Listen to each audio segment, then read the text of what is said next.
Hello friends, income tax के cases की series में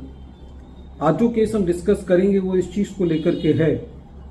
कि यदि असेसिंग ऑफिसर एसएससी की कोई एडिशन करता है ऐसे फैक्ट्स के आधार पर जो कि फैक्चुअली इनकरेक्ट है,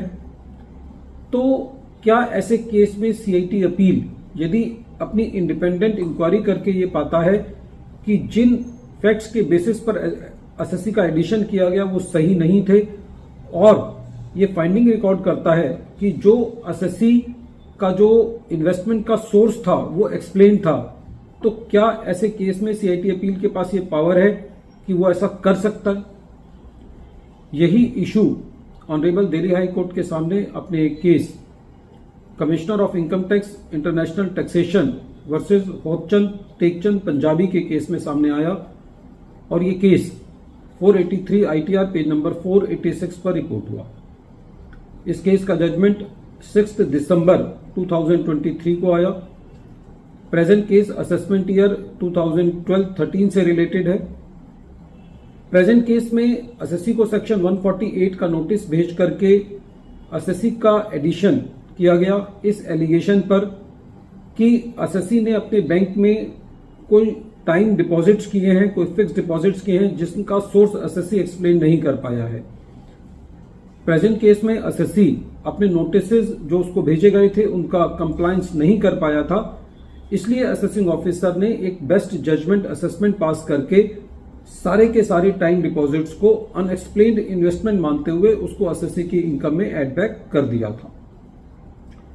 जब ये मैटर सीआईटी अपील साहब के पास गया तो सीआईटी अपील ने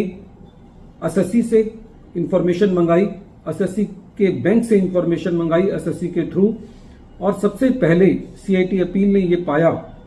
कि जो एलिगेशन असेसिंग ऑफिसर ने एसएससी पे लगाया था कि एसएससी के बैंक में 16.86 करोड़ के टाइम डिपॉजिट्स हुए हैं, वो इंफॉर्मेशन फैक्चुअली इनकरेक्ट है। एक्चुअल में एसएससी के बैंक में खाली 9.5 करोड़ के टाइम डिपॉजिट्स हुए थे। अब सवाल आता था 9.5 के जो टाइम डिपॉजिट्स हुए उनके सोर्स का। उसके लिए जब सीआईटी अपील ने अपनी पावर्स को यूज करते हुए एसएससी से एक्सप्लेनेशन मांगी तो सीआईटी अपील ने पाया कि जो ये 9.5 करोड़ का अमाउंट है वो एसएससी को ओवरसीज रेमिटेंसेस से मिला है जब एसएससी यूएसए का एक रेजिडेंट था और ये अमाउंट एसएससी ने over a period of time जो है वो यूएसए में रह करके कमाया है और ये वो पैसा है जिस पर एसएससी ने फॉरेन रेमिटेंस से एसएससी को मिला है, जो कि जिसके ऊपर एसएससी उसको एक्सप्लेन कर चुका है। और इस इंक्वायरी के बेसिस पर सीआईटी अपील ने एडिशंस को डिलीट किया। जब ये मैटर रेवेन्यू ट्रिब्यूनल के पास लेकर के गया तो ट्रिब्यूनल का ये कहना था कि क्योंकि सीआईटी अपील के पास असेसिंग ऑफिसर जैसी पावर ही होती है,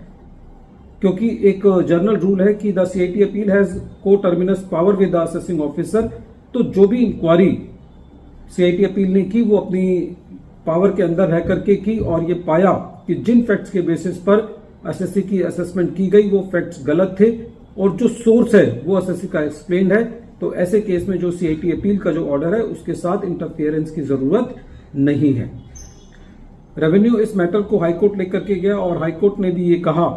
कि जो सीआईटी अपील ने इंक्वायरी करी उस इंक्वायरी से ये पता चलता है कि जो नोटिस है वो फैक्चुअल मिस्टेक्स या गलत फैक्ट्स के बेस पर इशू किया गया था।